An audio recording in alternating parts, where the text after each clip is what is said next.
In my head, you have held me in your arms. In my head, I've been witness to your charms 1,000 times. So do you want to give us a bit of a taste of it? Would you like to read a little I will. I'll read a very short. And you might want to just sort of set it in context in terms of you know, who the characters are and this bit that you're reading. And Well, I think we'll have to introduce the lovely Scott, won't we? This is and this is the first introduction really you get to Scott, and just a little feel as to where this story is going with him. So it's chapter 2. He smelt the tobacco smoke before he saw her, followed by the sweet scent of her Chanel. She wore her evening gown of deep purple with amazing grace, the colour enhancing her dark beauty.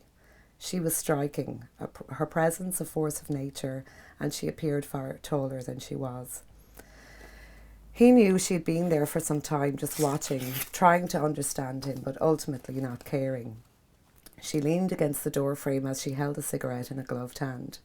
Those familiar dark eyes bore into him, and he made no attempt to hide his nakedness. He turned from the mirror and met her stare while the bile rose in his throat. Playing the game, he hid his emotions well and managed a smile that never reached his eyes. So many times he had tried to look at that face with love, but there was no love there. He wondered what it would feel like to punch her really hard and watch the blood flow from her perfect nose down her chest and all over her designer dress. He imagined how her manicured nails and diamond rings would cope with the gush of blood. He wondered how quickly the thick carpet would soak up the blood and how swiftly a feather pillow over her face would stop her breathing and eventually stop her heart. But he knew it was just a fleeting thought. He wouldn't do any of those things. She was right. He was spineless. He could never harm her. He was a silly little boy. "Scotty, darling, do hurry up." She exhaled the last of her smoke.